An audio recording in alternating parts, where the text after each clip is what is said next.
Alhamdulillah, wassalatu wassalamu ala Rasulillah wa ala alihi wa sahbihi ajma'in. Awwalah ma ba'd. Syukur kepada Allah Subhanahu wa taala kerana pada pagi ini kita masih lagi diberi kesempatan, diberi ruang oleh Allah Azza wa Jalla untuk kita berada dalam ruangan majlis ilmu ini.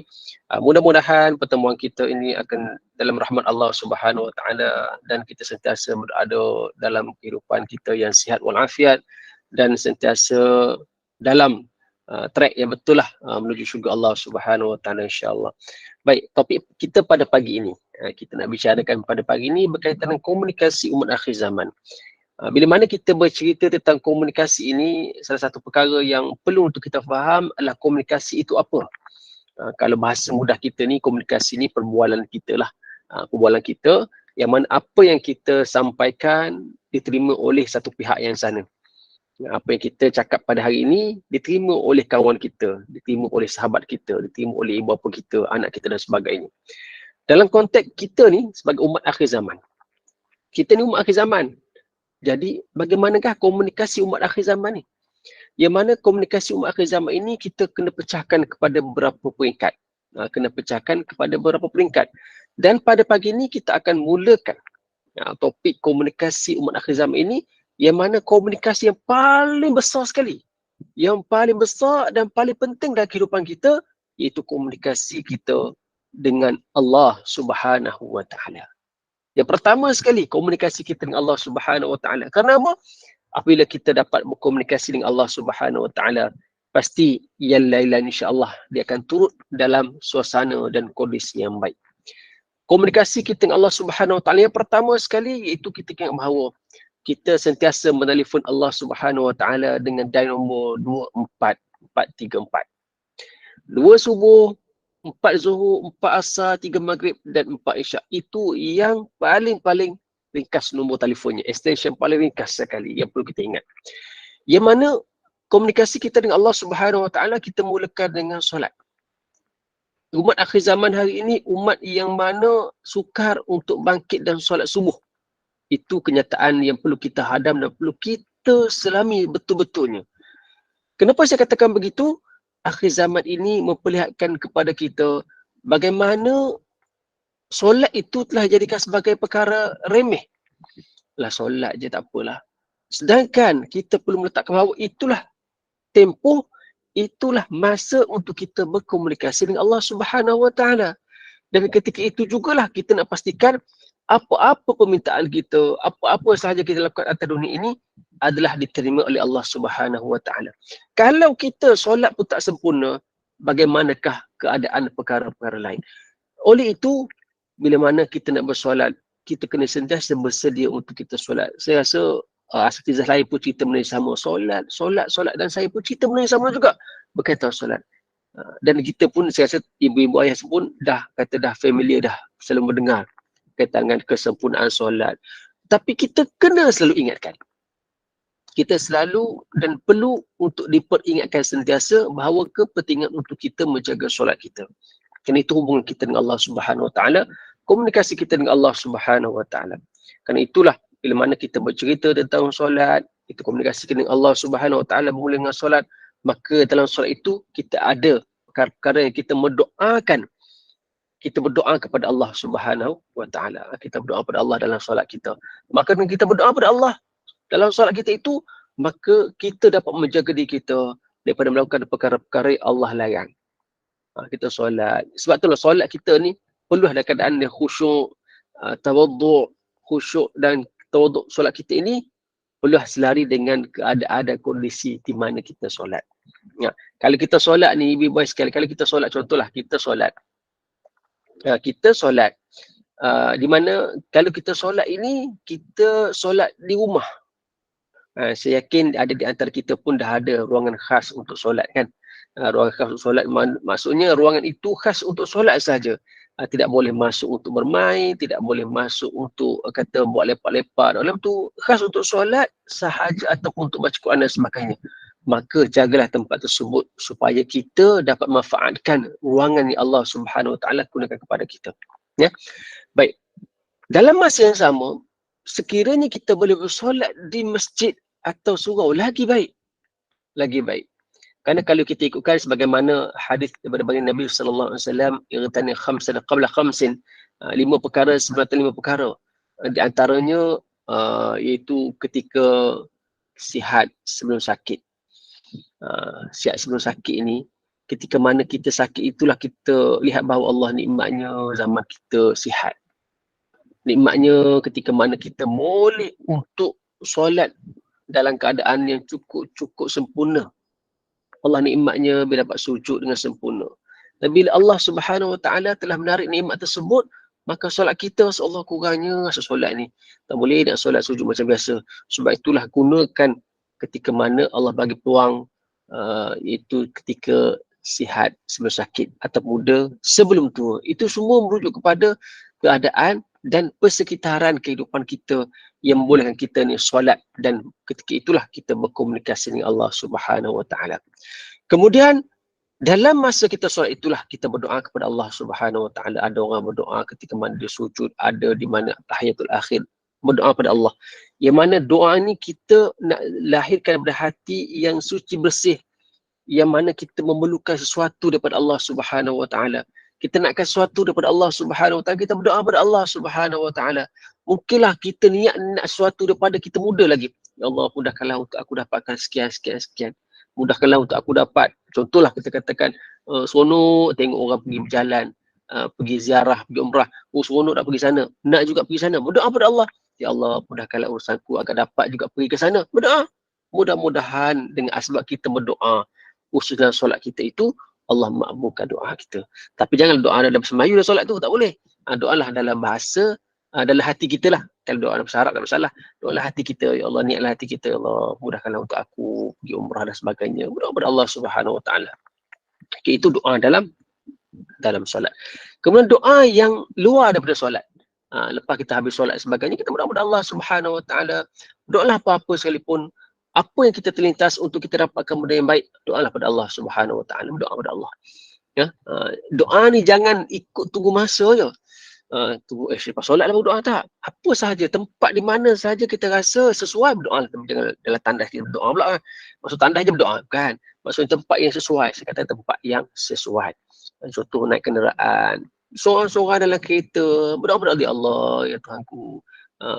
Ataupun kita katakan kita pergi berziarah, nak pergi ziarah sanak saudara kan atas kereta. Tiba-tiba melihat orang di tepi naik motor, kita naik kereta. Allah, ya Allah, Tuhanku, mudahkanlah urusan hamba-Mu itu, ya Allah, naik motor siang panas dan sebagainya. Kita berdoa pada dia, pada Allah, supaya dimudahkan. Bila mana kita berdoa pada Allah untuk dimudahkan urusan saudara kita naik motor itu, malaikat akan mendoakan kembali kepada kita. Kita pun akan turut dapat kemudahan. Sama jugalah kalau kita naik motor, tengok orang naik basikal, kita doakan orang naik basikal. Kalau orang tu naik basikal, kita naik basikal, orang tu naik berjalan kaki, kita doakanlah dia. Jadi doa itu sentiasa dan perlu untuk kita lontarkan pada tiap-tiap masa, tidak kira situasi.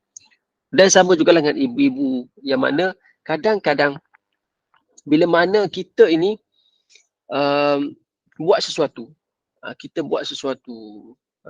yang mana kita rasakan perlu untuk kita lakukan, jadi selitkan dengan berdoa. Macam ibu-ibu ayah kan, ibu ni kadang-kadang kalam dia tu kalam doa, bercakap itu berdoa. Jadi bila mana kita berkomunikasi dengan sesuatu dengan anak ke apa ke, pastikan cara kita berkomunikasi itu dengan ayat dan tata tertib yang betul. Nanti kita tengok lebih lanjut lah berkaitan komunikasi dengan ibu bapa tu. Maksudnya cara kita bercakap. Maksudnya kat sini berdoa tu, setiap apa yang keluar daripada mulut kita itu adalah doa. Maka gunakanlah kesempatan yang ketika mana kita masih waras untuk berdoa kepada Allah Subhanahu Wa Taala dengan sebanyak mungkin. Kemudian dalam bab komunikasi dengan Allah Subhanahu Wa Taala juga termasuk dalam bab zikir. Zikir kita kepada Allah Subhanahu Wa Taala juga termasuk dalam komunikasi kita dengan Allah Subhanahu Wa Taala bagi kita umat akhir zaman.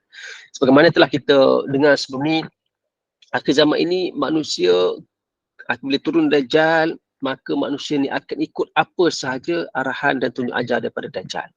Kecuali mereka yang mana melazimi zikir pada Allah Subhanahu Wa Taala, maka zikir itulah yang akan menyebabkan kita ni melepas daripada Dajjal.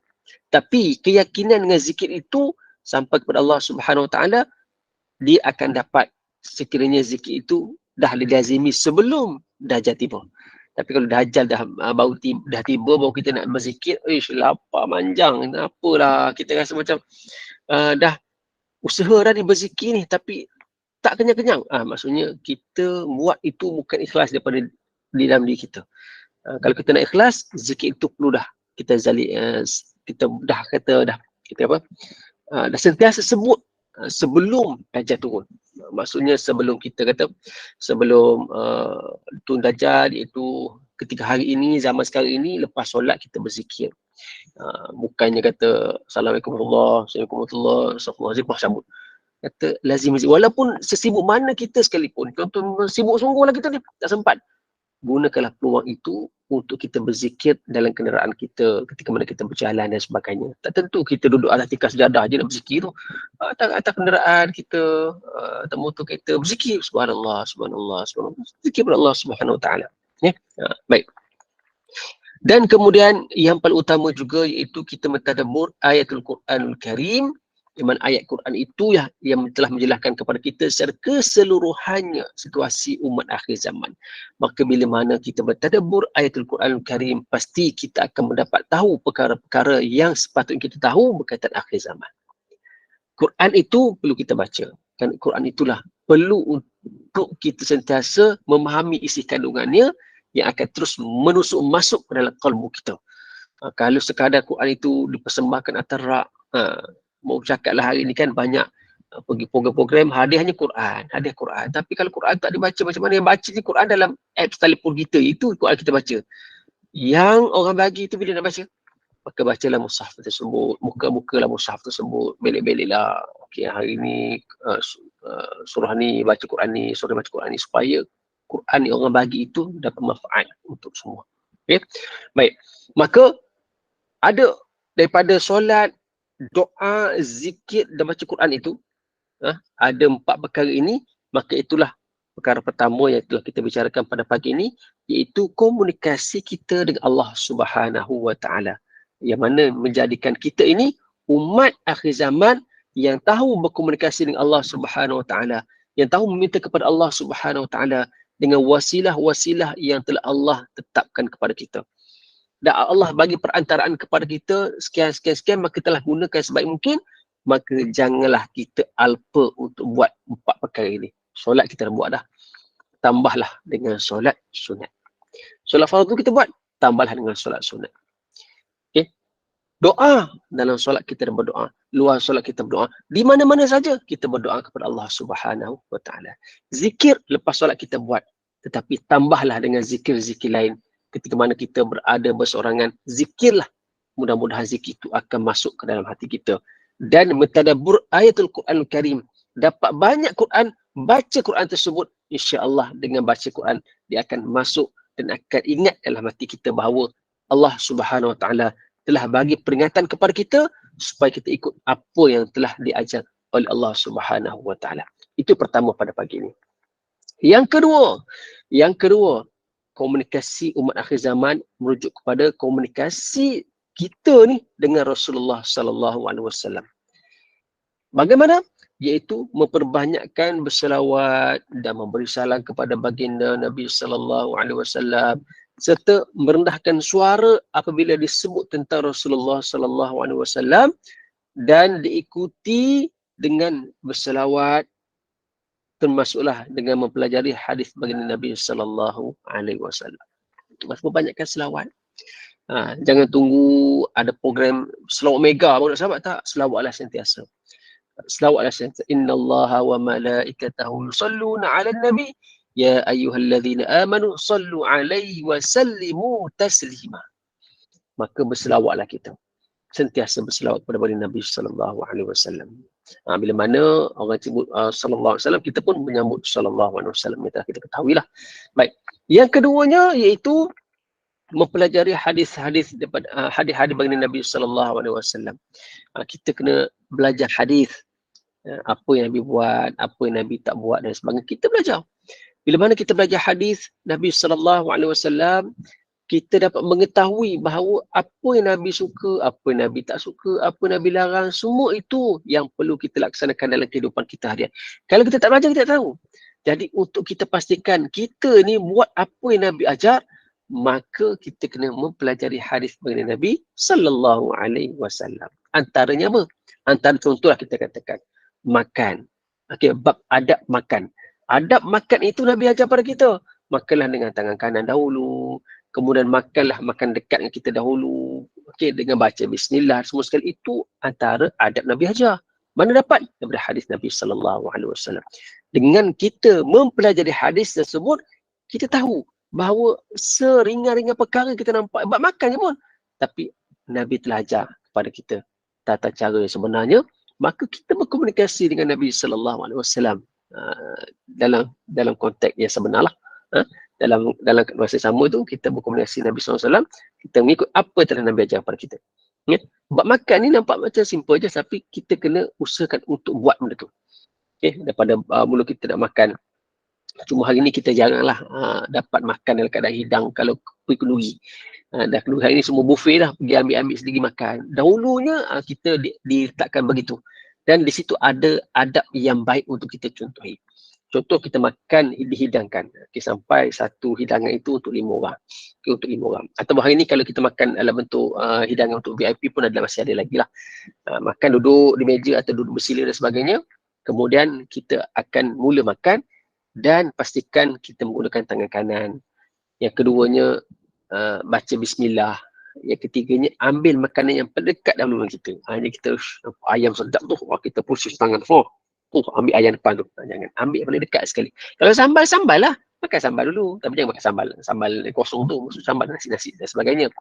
Gambarannya adalah mengikut apa yang telah Nabi ajar kepada kita supaya menampakkan adab kita ni baik. Okay? Yang kedua, untuk kita ini memahami tengah hadis Nabi sallallahu alaihi wasallam, kita melihat apa yang telah Nabi ajar kepada kita dan kita sampaikan kepada yang lain. Kita belajar hadis dan kita sampailah kepada yang lain. Kerana kalau tak ada orang nak sampaikan hadis Nabi ini, maka tak sampai kepada orang lain. Ulama dah sampaikan kepada ulama lain, asal dia sampai kepada kita tentang hadis-hadis berkaitan dengan solat, berkaitan dengan zikir, berkaitan dengan amalan-amalan yang sarah dan sebagainya. Maka kita sebagai orang yang telah mendengar, maka kita sampaikanlah kepada yang lain. Macam contoh setengah surau masjid dia ada majlis pembacaan hadis atau ta'lim pada subuh pagi. Jadi bila mana kita dengar walaupun sepotong hadis ataupun kita katakan poin-poin utamalah perbahasan hadis tersebut, maka sampailah kepada orang yang tak hadir itu. Jadi bila kita sampai kepada yang lain, maka dapat manfaat kepada kita juga. Okay? Jadi kalau kita ini sekadar ambil tahu tetapi tidak menyampaikan, maka rugilah kita. Kita tak adalah bab komunikasi kita dengan Rasulullah sallallahu alaihi wasallam. Maka perkara yang kedua yang kita bicarakan pada pagi ini iaitu komunikasi dengan Rasulullah sallallahu alaihi wasallam. Selawat kita sentiasa buat. Itu yang kedua yang mempelajari hadis yang saya sebarkan itu yang perlu kita untuk buat dan kita sebarkan kepada yang lain. Baik. Ibu-ibu, ayah yang dirahmati Allah Subhanahu Wa Taala, dua perkara telah selesai. Masuk perkara ketiga. Perkara ketiga ini penting juga, iaitu komunikasi dengan ibu bapa. Komunikasi dengan ibu bapa yang mana kita sebab ada atas dunia ini iaitu sebab ibu dan ayah kita. Ibu dan ayah kita ibu melahirkan kita dan ayah telah menjaga kita, cari rezeki untuk kita. Maka kita perlu untuk belajar cara komunikasi yang terbaik dengan mereka. Supaya bila mana kita berkomunikasi baik dengan mereka, anak kita pun turut akan berkomunikasi baik dengan kita. Dan seterusnya akan mewujudkan satu bentuk komunikasi perbualan yang mengikut sunnah Nabi sallallahu alaihi wasallam, menjaga adab antara satu sama lain. Antara perkara pertama atau perkara pokok lah kalau kita lihat berkaitan dengan komunikasi dengan bapa ini, memanggil mereka dengan hormat. Panggil mereka dengan hormat. Kalau kita panggil dia mak, panggillah mak. Panggil kalau jangan ikut orang. Ni kata tiba-tiba kita dengar jiran kita panggil mak dia tu panggil mama. Kita biasa panggil mak. Tukar mak kepada mama. Macam belik lidah. Tak payah. Ikutlah kita punya kesesuaian kita. Suka panggil mak, panggil mak. Jangan kita ikut orang pula. Orang tu panggil mama, kita panggil mama. Panggil bonda, nak panggil bonda juga. Kita tak selesa nak panggil. Belik lidah menyebabkan rasa tidak selesa. Tak payah. Tiba-tiba kita balik. Kalau ibu kita ada lagi lah. Kalau ibu tak ada, tak boleh apa-apa lah. Kalau ibu ada lagi, balik-balik kampung, sekejap lagi panggil bonda, buat apa tu bonda? Kata mak dia kata, puan tu biar apa budak ni. Biasa panggil aku mak je. Panggil ibu je, panggil bonda. Macam pelik kan dia kata. Kita panggil yang bersuaian, yang mudah untuk dia menikmati dan merasailah rapatnya kita dengan dia. Okay. Tapi nak tukar tak ada masalah. Bukan salah. Pergi jumpa kata ibu-ibu. Rasa dah boring lah panggil ibu. Nak panggil bonda boleh tak? Panggil lah kata. Tak ada masalah. Cumanya kita buat perkara yang menyebabkan ibu kita rasa macam seronok dan rasa bahagia. Okay. Cara panggilan itu. Sama juga dengan ayah. Dia panggil ayah. Panggil papa ke, daddy ke. Panggil apa? Panggil apa-apa lah. Yang penting panggilan itu bertepatan dengan kehendak dan sesuai dengan kehidupan kita lah. Kalau orang kampung, janganlah panggil begitu. Panggil mami kat kampung, pening kata, mami mana ramai ni. Kalau biasa, tak ada masalah. Tapi kalau tak biasa, jangan buat begitu. Pertama, hormat, iaitu dengan memanggil mereka dengan panggilan yang hormat. Okay? Panggilan dengan hormat, panggilan yang baik. Yang kedua, iaitu merendahkan diri, iaitu dengan merendahkan suara bila mana bercakap dengan mereka. Janganlah tengking-tengking mereka. Janganlah. Betul, kita rasa hal kisamat ini menunjukkan keadaan manusia dah berbeza dari sudut kefahaman. Zaman dulu, contoh kita 20 tahun dulu, teknologi tak berkembang. Hari ini 20 tahun hari ini teknologi berkembang. Tiba-tiba mak kita datang ke tempat kita, ke rumah kita, kita katakan tak payah, kita tak pakailah api ni elektrik ni, tak pakailah. Kita pakai microwave, nak panaskan. Microwave aja. Mak kita ni apa wave? Wave apa? Tak faham. Jadi kita kata microwave lah mak. Jadi tak payahlah nak teki-teki, nak tinggi-tinggi suara. Ajarlah kata, okey mak tak payah nak buka api. Sekarang ni mak ambil makanan ni letak dalam kita punya microwave ni. Tutup. Mak tekan button ni saja. Dia akan panaskan. Oh, begitu aja. Kalau tak pandai aja lagi. Sebab itu benda yang tak pernah dirasai ketika dulu. Okay. Tambahan lagi, kalau kita ni, mak-mak kita dulu ni hidup dengan zaman kayu api, okay, zaman guna arang. Jadi benda itulah yang memang kita kena ajar mereka. Jangan sampai tinggal suara. Okay. Ataupun kadang-kadang kita jumpa kita ni, kadang-kadang dia idea-idea yang bernas ada. Datang ke rumah kita tengok pipe rumah kita tu patah. Jadi kepala pipe tu patah, nak ganti. Jadi kejap nanti kita call plumber datang, orang membaiki pipe datang. Kita tak payah ayah boleh buat lah, setakat patah pipe ini ke rumah kita buat, takat sini buat. Tak apa ya tak boleh, ini remeh ni. Patuhi dan dengarlah idea daripada orang tua. Kerana mereka telah mempunyai pengalaman yang cukup banyak. Sekadar batang pipe itu mudah bagi mereka. Saya ingat ada satu kisah lah. Ini bukan orang tua lagi, ini muda lagi. Ingat saya, kawan saya dulu, dia punya kepala pipe tu patah kat dalam. Bila patah kat dalam tu, macam dia susah nak keluarkan lah kepala pipe tu. Jadi dia terpaksa tutup kot air, dia tak boleh guna air sepanjang hari. Kata, macam mana nak buat ni? Lepas tu kata, kena apa salah apa ni? Batang pipe patah dalam tu, nak buat. Okey, tak apa, kita pergi tengok. Dia kata, kena panggil plumber ni, orang nak buat plumber pun tak datang, dia sibuk dan sebagainya. Jadi, macam mana kita nak buat? Macam ni. Ada pisau tak? Pisau yang ujung panjang tu, mari sini. Mak pisau tu. Sebab dia batang pipe plastik kan, mudah dia buat. Masuk tu, kita pump, ketuk, kita pulas pisau tu, dah boleh buka. Kata, mudahnya. Mudah je. Sebab apa? Based on pengalaman. Jadi itulah ayah kita. Ayah kita mengajarkan suatu pengalaman yang berharga kepada kita. Bila ada pengalaman tersebut, maka kita gunalah pengalaman itu untuk meraihkan mereka. Jadi bila mana kita berjumpa dengan mereka, maka pasti kita kena hormati mereka dan merendahkan suara kita dengan mereka. Walaupun kita tak sependapat pada peringkat awalnya, rendahkanlah suara dengan mereka. Okay? Dan bila mana dia bercerita pada kita, maka mendengarlah dengan penuh perhatian. Kita ingat bahawa ibu-ibu ayah kita ni, dia suka bercerita. Dah balik kampung ke, dia datang kita, dia cukup bercerita. Cerita.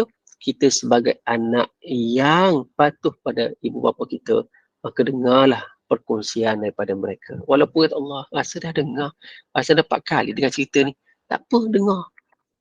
Kita memberikan perhatian sepenuhnya kepada apa yang nak diceritakan. Mungkin zaman ketika kita kecil dulu, kita benda sama. Balik sekolah cerita, mak anak bagi tahu cerita ni, cerita apa, sekian. Rasa aku dah dengar belah kali cerita ni daripada anak aku. Benda sama akan berlaku bila mana kita dah meningkat dewasa dan mak kita meningkat tua atau ayah kita meningkat usia tua.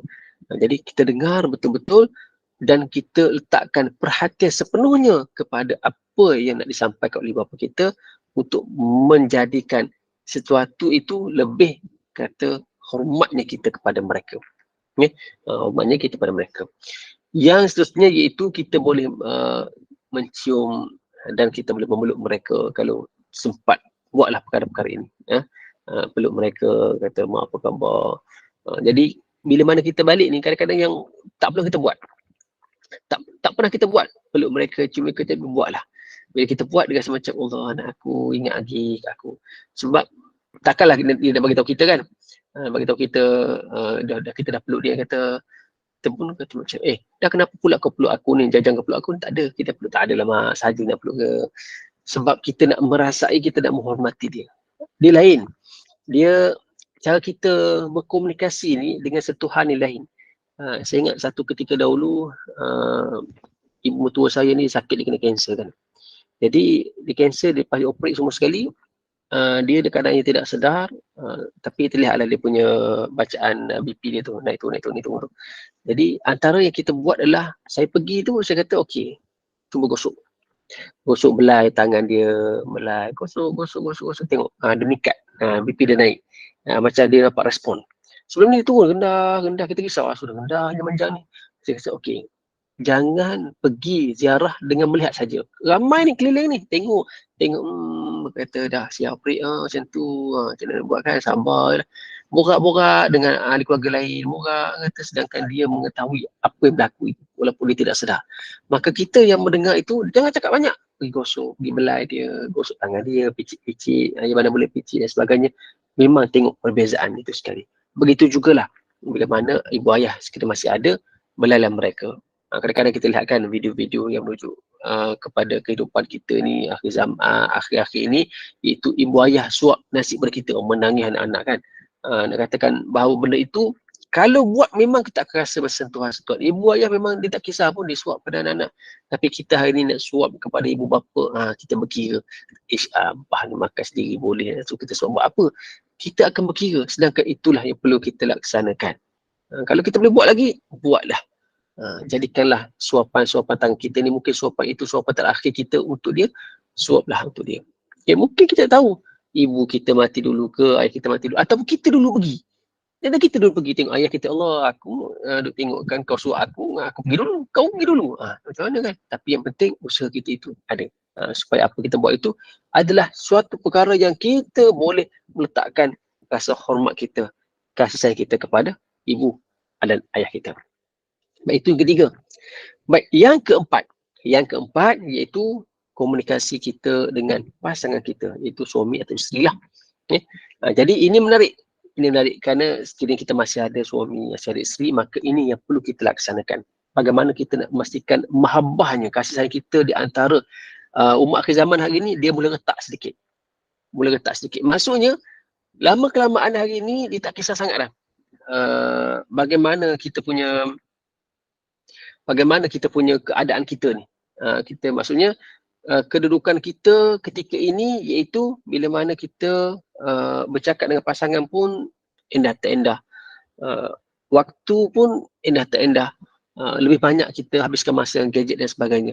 Maka kita perlu luangkan masa yang sepatutnya untuk berkata-kata dan bercakap dengan para isteri kita lah, para ramai lah, para suami lah, isteri dan atau suami kita lah, cakap dengan kadar yang baik ataupun memanggil panggilan yang baik. Kalau kita ni daripada muda sebelum kahwin, panggil abang, panggil nama lah. Jadi gunakanlah tone yang sama, panggilan yang sama sampailah kita tua. Atau contoh panggil sayang daripada zaman muda, sampai tua tukar mak kau, bapak kau, tak payah kekalkan. Kata sayang, panggil abang, panggil habi ke, kan. Tapi macam tak pelik pun. Orang nampak pelik, kata betul dia buat tu, biar kau panggil macam tu. Kita pun janganlah kata tua ni kata dah tua pun nak cakap macam ni pula. Tak, biarlah, tak apa. Yang penting kita meletakkan rasa tu, hormat kita kepada pasangan kita. Kadang-kadang kita lihat bagaimana orang putih kan. Orang putih ni, orang Mak Saleh ni, dia berjalan, dia pimpin tangan isteri dia. Okey, cakap lembut je kita, oh bahagia sungguh. Kita dah tengok. Saya dahulu saya memerhatilah bila mana kita pergi travel kita memerhati. Suami depan sana bawa beg satu. Isteri ni dengan anak dua, beg lagi tarik, nampak macam kita rasa macam bebanan yang besar lah. Pas cakap macam marah-marah semua sekali. Kita yang menentukan perkara begitu. Kita kena usahakan supaya nampak keharmonian tu. Jadi kita meletakkan bebanan keseluruhan. Panggil panggilan dan sebaiknya. Dia tak susah pun. Suami panggil isteri dengan panggilan yang baik pun rasa macam seronok lah. Isteri pun samalah. Suami balik kerja tak memerlukan pandangan-pandangan ataupun perhatian yang lebih. Sekadar kata tanya sihat hari ni, apa khabar, buat kerja okey ke, nak air ke, semua tu lah. Kalau balik masing-masing kata macam nak bergaduh, macam kucing anjing nak bergaduh, itu dia menyebabkan keharmonian rumah tangga, komunikasi itu dah tak berjaya dengan baik, dia tidak akan jadi benda yang baik. Maka untuk dapatkan keharmonian tersebut, kita perlu usahakan bagaimana kaedah yang paling tepat untuk kita pastikan setiap apa kita tuturkan itu tuturan yang kita yang terbaik. Okey, panggilan dan sebagainya. Okay, jadi supaya kita nampak menghargai pasangan kita, menghargai pasangan kita dengan kapasiti yang baik. Okey, baik. Kemudian kita masuk kepada perkara yang kelima iaitu komunikasi kita dengan anak-anak kita. Okey, komunikasi kita dengan anak-anak kita. Anak-anak ni dia memerlukan perhatian daripada kita.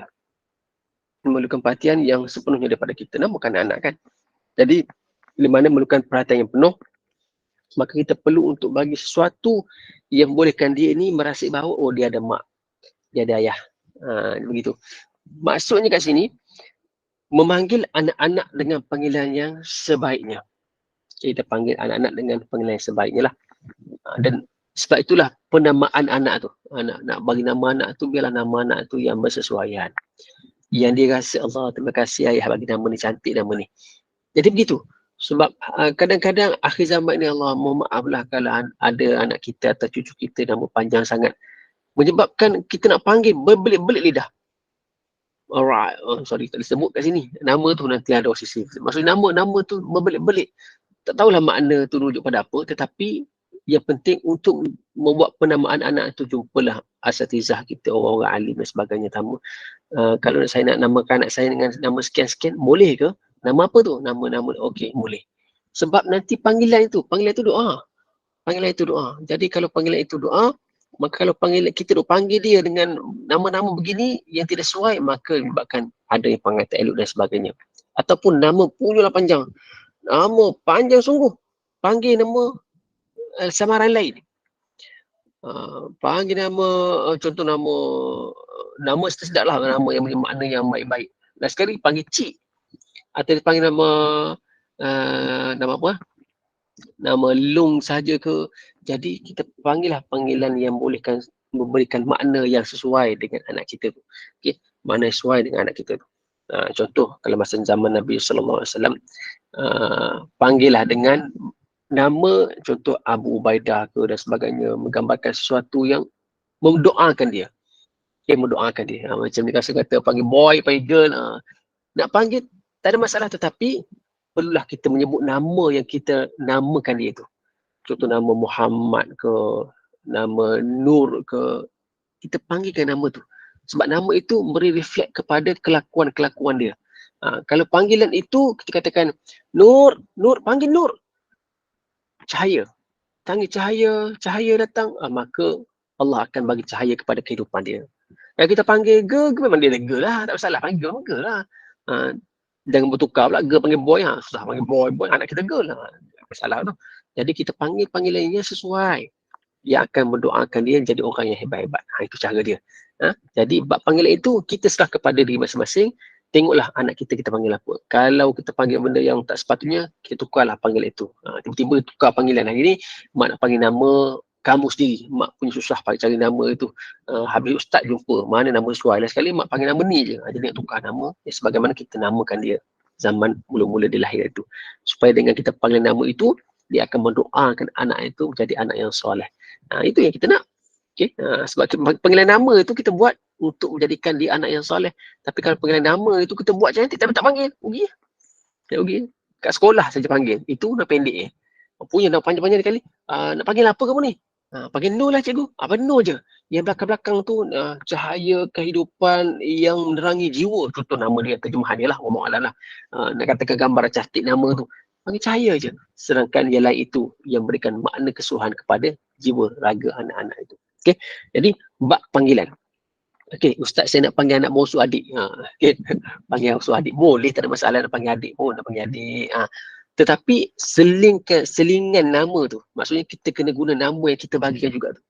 Contoh, okey, adik Nur, abang adik Nur. Panggil tak ada masalah.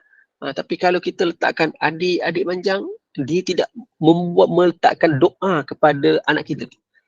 Jadi bila mana kita selingkan dengan nama yang kita bagi tu, okey adik Nur. Okey, panggil adik Nur main sini. Okey, tak ada masalah. Yang penting letakkan nama tu, nama kita bagi tu supaya panggil itu memberikan doa kepada anak kita tu lah. Okey, itu bab nama yang paling kita penting lah. Kemudian bab cara nak mengajar mereka. Okey, ketika mana anak-anak kita ni masih kecil, kita ni menyayangi dia dengan sepenuh hati, kita sayang dia dan sebagainya. Bila mana anak kita dah meningkat sedikit dewasa, dia sudah sebab akhir balik itu ketika mana kita nak menjadikan anak kita sebagai hamba. Maksud hamba di sini iaitu kita nak suruh dia buat kerja lah. Nak suruh buat kerja. Okey, maksudnya kita katakan bahawa anak kita ni daripada umur dah 7 tahun ke 12 tahun, kita nak suruh dia memahami tentang kehidupan dengan bekerja. Okey, panggil, okey, adik Nur, tolong pergi ambil dapur, ambil air untuk ayah. Jadi dia kadang ini ada ketika mana dia rasa suka buat dan ada ketika mana dia rasa memberontak nak buat. Sikit adik buat. Bukan, maksud kita nak mengajar mereka itulah kehidupan yang perlu dia tahu. Hormat kepada orang tua. Dia hormat kepada ayah dia, hormat kepada ibu dia. Bila mana dia terbiasa begitu, maka masuk kepada peringkat umur remaja, dia mudah untuk buat. Ayah dia balik, okey ayah nak air, hati Nur buat. Dia buat air kat ayah dia. Nampak dia punya proses itu cantik. Dan dia memberikan suatu kegembiraan kepada ibu dan ayah mereka. Jadi proses yang sesungguhnya, peringkatnya menjadikan anak itu sebagai sahabat. Okay, sahabat maksudnya kita bersahabat dengan mereka lah. Bersahabat dengan mereka, keluar sama-sama untuk mendidik anak lelaki dan perempuan ni dia berbeza-beza. Okay, dia berbeza-beza. Kalau kita nak menasihati anak perempuan, kita kena tengok mata. Tengok menghadap anak perempuan kita ni, tengok mata dia.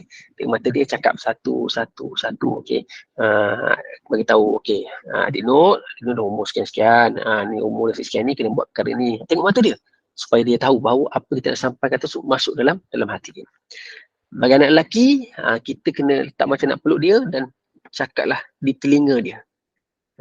Cakap telinga dia, bagi tahu, okey, Muhammad dah umur sekian, Muhammad sekarang ni tak boleh dah buat macam ni, kena jaga kelakuan, kena solat, cerita dekat telinga dia.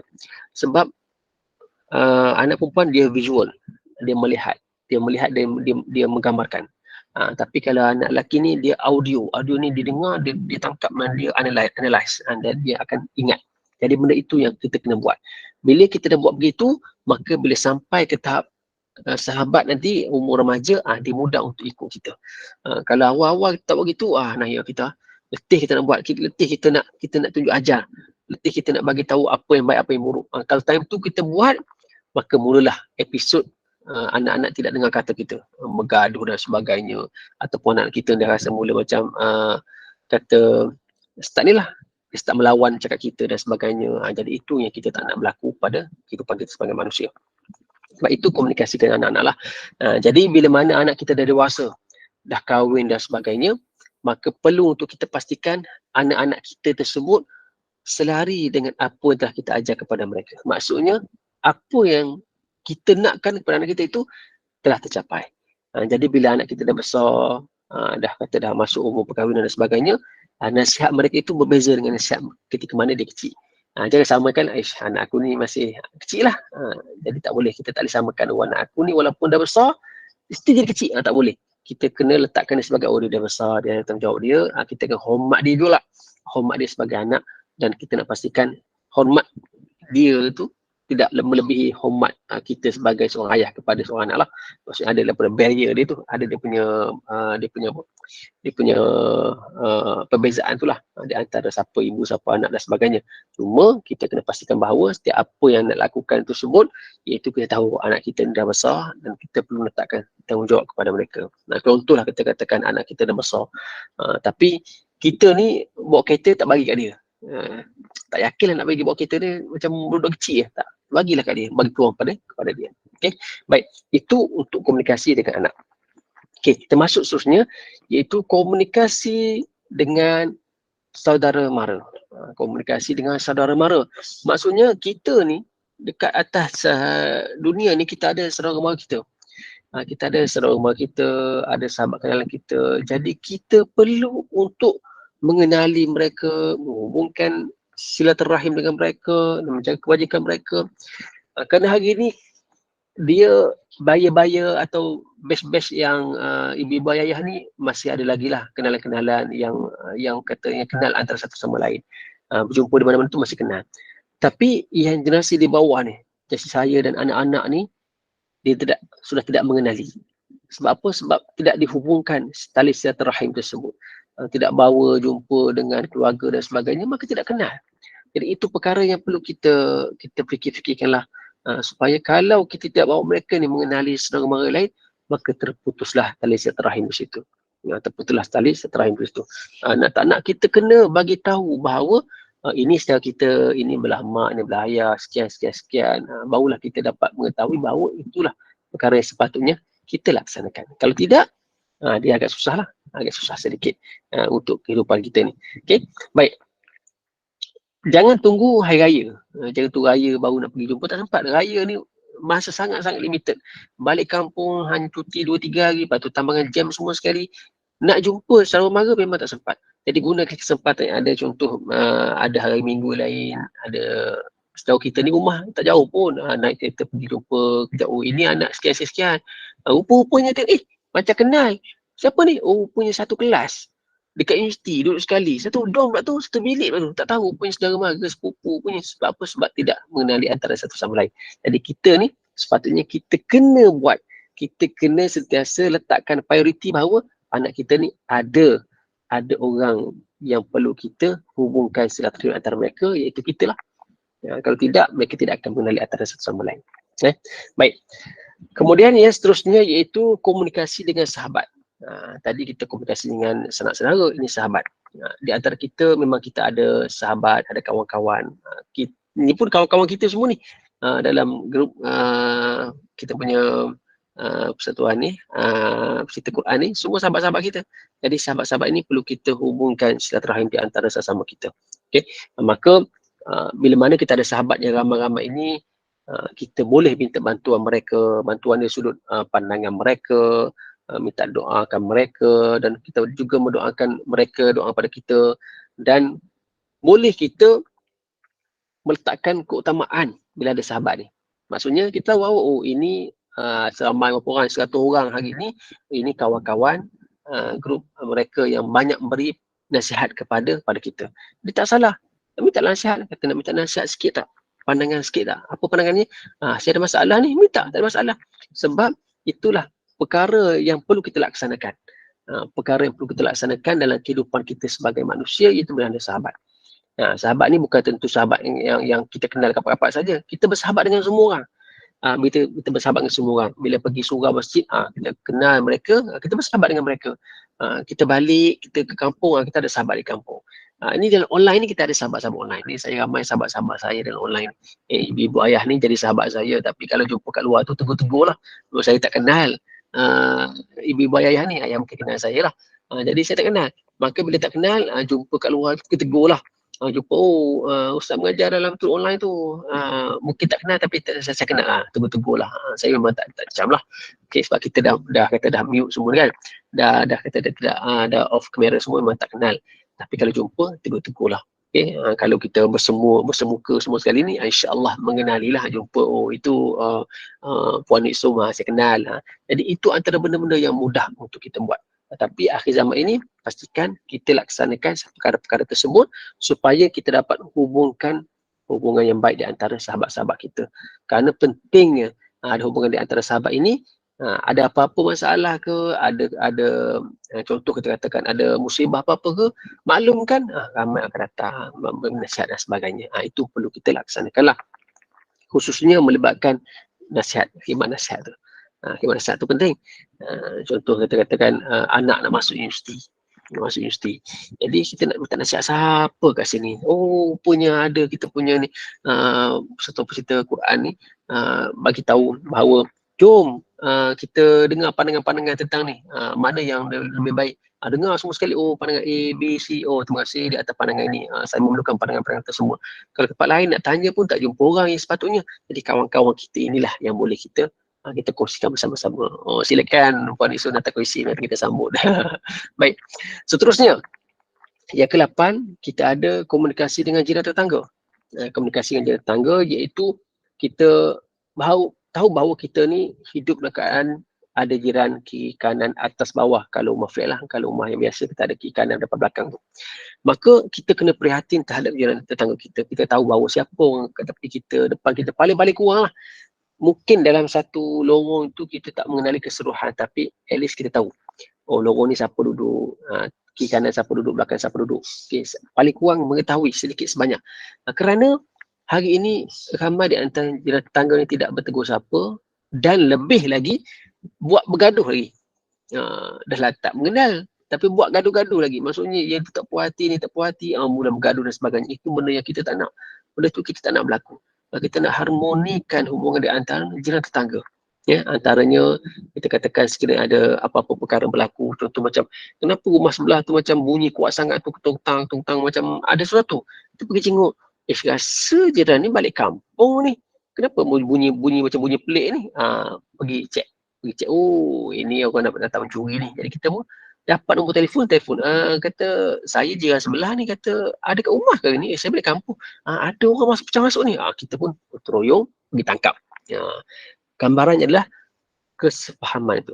Jadi kalau kita ni tak kenal, terbunyi apa sebelah tu, jika kita tu tak layan lah, buat apa tak malam-malam buta ni, tak layan, tidur.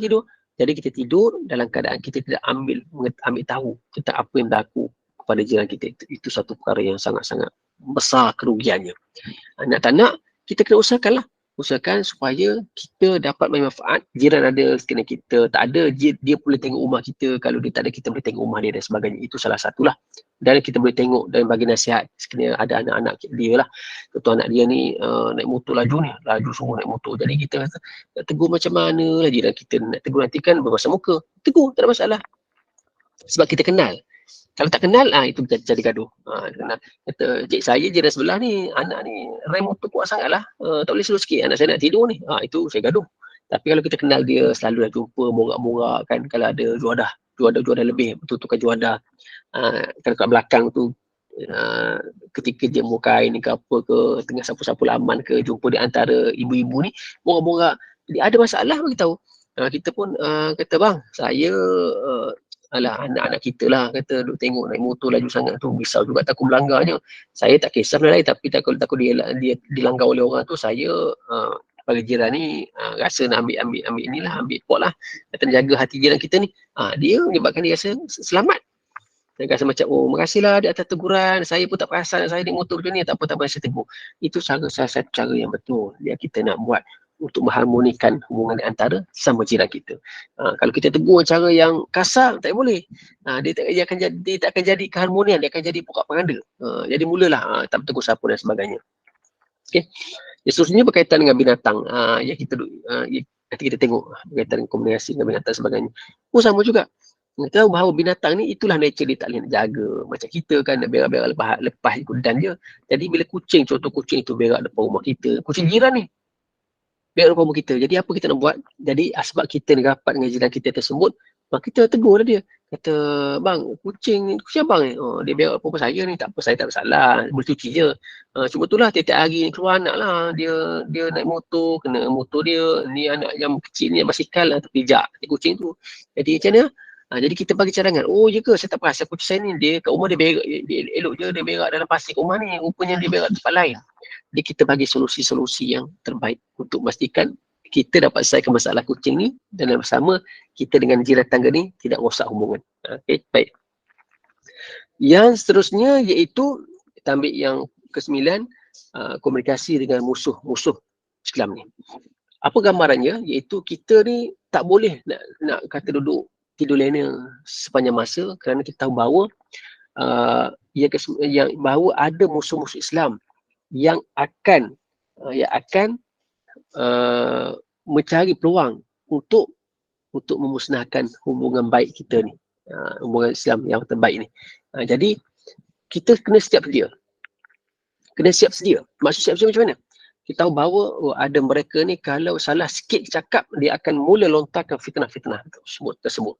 Jadi kita kena pastikan dalam konteks kehidupan kita ni kita nak keharmonian tanpa adanya musuh-musuh Islam mengganggu kita. Okay? Jadi kat sini contoh macam mana?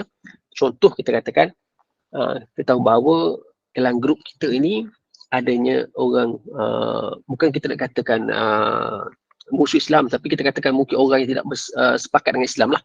Dia ni kalau kita cerita bab Islam ni dia argue kita dan macam-macam. Jadi kita pastikan dalam grup kita jangan kita sentuh berkaitan dengan perpecahan di antara kita sebagai Islam. Kita kata argue, kata ini orang Islam ni tak betul dan sebagainya, tak payah. Bab ni jangan rosakkan. Sebab kalau kita rosakkan dalam grup kita nampak pecahan kita, maka orang yang dah awal-awal tak suka pada kita, musuh-musuh Islam ni, dia akan tembak kita je. Automatik akan tembak kita. Maka kita kena pastikan benda itu kita buat supaya orang yang musuh-musuh Islam ini tidak melihat kita tempat yang sesuai untuk dia smash kita tu. Jangan cantik ni, dia tengah bergaduh ni, gigi Islam tengah bergaduh, dia pun ambil screenshot WhatsApp tu, dia sebar pada tengok orang Islam kita nak bergaduh dah. Tu masa kita meletup ni, kita sebar fitnah pada mereka ni. Itu benda yang kita kena khawatirkan supaya setiap apa yang kita nak lontarkan idea-idea tersebut, khususnya kehidupan kita ini adalah bertepatan dengan apa yang Allah Subhanahu Wa Taala ajar kepada kita. Bersiap sedia lah. Okay? Bersiap sedia dengan apa yang berlaku. Okay? Jadi itu 10 perkara itulah kita bicarakan pada pagi ini. Mula daripada komunikasi kita dengan Allah Subhanahu Wa Taala, kemudian komunikasi kita dengan Rasulullah Sallallahu Alaihi Wasallam, komunikasi kita dengan ibu bapa, komunikasi kita dengan pasangan, suami atau isteri, komunikasi kita dengan anak-anak, komunikasi kita dengan saudara mara, komunikasi kita dengan sahabat, komunikasi kita dengan jiran, komunikasi kita dengan haiwan, komunikasi kita dengan haiwan kan. Tadi yang Puan Isa mengatakan komunikasi kita dengan haiwan dan juga tumbuhan. Okey, masuk kat sini ni dia alam sekitar lah, bukan haiwan sahaja, mungkin tumbuhan dan sebagainya. Kita katakan melibatkan haiwan-haiwan, melibatkan pokok-pokok yang tak ada kaitan dengan kita pun, yang tak menjejaskan kehidupan kita pun, kita pergi potong dan sebagainya. Itu pun kita kena ambil perhatian juga. Dia ni, pokok-pokok ni akan sentiasa berselawat kepada kita, akan sentiasa mendoakan kita. Kita ni tak ada kerja, pergi potong pokok tu, pokok tu tak ada kena-mena kata, pergi cabut daun dia. Jadi itu perkara yang kita kena elakkan. Kerana Allah kata dalam Quran, zaharal fasadu fil barri wal bahri bima kasabat aydin nas. Telah berlaku rosakan daripada di laut dan daratan disebabkan oleh tangan-tangan manusia. Jadi kita kena pastikan kehidupan kita itu dalam keadaan yang baik. Dan yang terakhir iaitu komunikasi kita dengan musuh Islam. Supaya kita ni, di mana kata orang Islam, jaga Islam itu dengan sebaik yang mungkin. Jadi 10 perkara ini yang telah kita kongsikan pada pagi ini, mudah-mudahan dapat manfaat untuk kita sama-sama soroti, sama-sama kita hayati dan kita sampaikan kepada mereka yang tidak hadir. Dan insya-Allah mudah-mudahan sedikit perkongsian ini dapat kita ambil iktibar dan kita sematkan dalam hati kita bahawa kita ni manusia akhir zaman, umat akhir zaman yang akan melihat 10 perkara ini paling-paling kurang. Kita akan lihat 10 perkara ini. Maka untuk mendapat kerjaan dengan 10 perkara ini, maka kita kena pastikan diri kita ni betul dan kita boleh membetulkan orang lain dan menyampaikan kepada ialah insya-Allah. Jadi setakat itulah daripada saya pada pagi ini. Apa yang baik itu daripada Allah Subhanahu Wa Taala, yang buruk dan kurang itu daripada kelemahan diri saya sendiri. Aku qauli hadza wa astaghfirullah li wa lakum. Saya buka kepada adik-adik sekalian ada soalan. Silakan insya-Allah.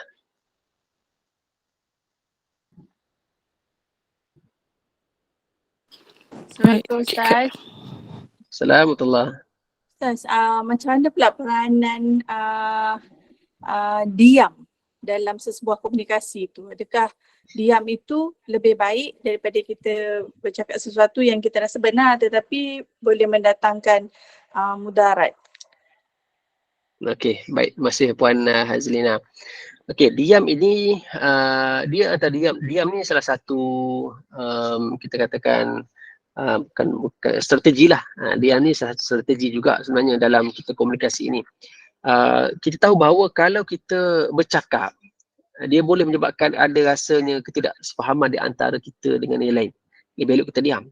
Tapi kalau diam itu menyebabkan rasa, oh dia semua diam. Diam tu alamat redha semua ni. Diam tu tak tanya benar semua sekali ni. Maka kita kena lontarkan idea kita. Kalau kita boleh lontarkan, silakan. Tapi kalau kita ni, kalau aku cakap ni tak confident ni, aku cakap mesti orang tak faham. Kita diam. Tapi kalau sekiranya semua yang kita nak cakap itu poin-poin utama yang kita nak lontarkan kepada komuniti kita tu, kita kena lontarkan. Kalau kita tak cakap, dia akan efek kepada yang lain. Oh, semua diam ini, setuju semua ni. Sedangkan kita tak setuju, kata, mana boleh macam tu? Kata, kata komuniti ni bayar RM20 mahal ni. Sepatut bayar RM5 cukup lah. Kita nak cakap tanpa segan. Kita cakap saja. Sebab dengan kita cakap itu, dia dapat memurnikan. Mungkin ramai lagi bakal kita nak bercakap, tapi tak boleh cakap. Jadi kita bercakap, mungkin mewakili mereka lah. Jadi diam, ada beberapa perkara. Diam itu baik, maka baiklah dia. Kalau diam itu merosakkan, kita akan diam. Wallahualam. Terima kasih. Apa Nur Azian saya nampak angkat tangan. Silakan. Assalamualaikum Ustaz. Okey, jika kita menegur abang kita kena ada masalah, dia tak mau jaga adik kita, lepas tu ya adik ni pun ada OKU. Jadi lepas tu kita tegur dia langsung tak mau bercakap dengan kita lagi. Kita walaupun saya kata tak maulah, kata nak jaga tak apalah, saya kata saya jangan sampai silaturahim putus. Saya kata tak apalah, saya ambil je. Saya dah minta maaf ada 4 kali dah. Lepas tu saya WhatsApp dia tak jawab pun. Macam mana saya ni? Adakah saya masih lagi Nabi tak mengaku saya umat? Sebab saya dah cuba untuk apa? Minta maaf. Tapi dia tak mau cakap apa pun. Dia langsung diam. Okey, baik. Terima kasih Puan Nur Azian. Untuk situasi ini, bila mana kita dah minta maaf kepada orang yang sepatutnya kita minta maaf, maka kita telah berlepas diri. Kita dengan manusia, bila mana ada suatu perkara atau suatu masalah yang berlaku, kita mohon maaf. Permohonan maaf itu sebenarnya, kalau kita sebenarnya lahir daripada hati kita yang bersih suci, kita mohon maaf, insya-Allah dia akan menyelesaikan semua perkara. Tapi dalam beberapa keadaan kita minta maaf tapi orang sana tidak macam tidak mahu memaafkan diri kita ni. Kita belapan adalah kita mohon pada Allah Subhanahu Wa Taala supaya Allah buka hati dia. Itu saja kita boleh buat. Maksudnya kita berdoa kepada Allah, aku telah mohon maaf kepada abang aku dengan apa kesilapan aku buat, ataupun mungkin kesilapan daripada dia yang aku telah dia telah buat, aku telah maafkan juga.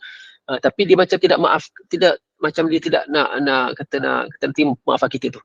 Jadi kita sekadar apa yang kita boleh buat ni, kita direct mohon pada Allah Subhanahu Wa Taala saja. Kita dah mohon bukan sekali 2 kali, dah 4 kali dah kita mohon maaf dengan abang kita ni. Jadi dia macam tak nak maafkan kita berlapang dada dan kita serahkan kepada Allah Subhanahu Wa Taala. Itu saya kita boleh buat. Kita nak paksa manusia ni, tak boleh paksa. Takkan kita nak pergi merayu kepada dia, tolonglah maafkan. Itu manusia, sifat manusia. Jadi kita telah buat apa yang sepatutnya kita buat, lain kita serahkan kepada Allah Subhanahu Wa Taala saja, insya-Allah. Terima kasih Ustaz.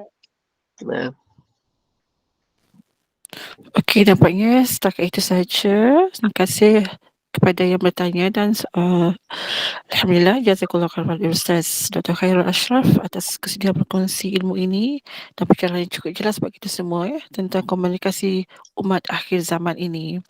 Dan mulakanlah perjuangan kita untuk mendiamkan diri selain pada lisan dan juga tangan untuk menulis sebarang komen, status yang boleh mengundang provokasi pelbagai pihak. Dan terima kasih kepada penjemaah sekalian. Teruskan lagi, kita ada kuliah duha seterusnya, pengajar berkitab-kitab Haruman Rohani bersama Ustaz Asmal pun dah ada dekat majlis ini. Dan Ustaz kita tangguhkan dulu Ustaz dengan tasbih kafarah dan soal asr. Silakan. Baik, insyaAllah. Terima kasih Puan Isam. Kita tangguhkan dulu pertemuan kita pada pagi ini dengan bacaan tasbih kafarah surah Al-Asr. Subhanakallahumma bihamdika asyhadu an la ilaha illa anta astaghfiruka wa atubu ilaik.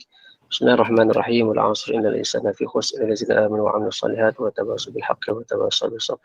Sekian, assalamualaikum warahmatullahi wabarakatuh. Waalaikumsalam warahmatullahi wabarakatuh. Masih Ustaz, jumpa lagi insya-Allah. Insya-Allah. Sama-sama.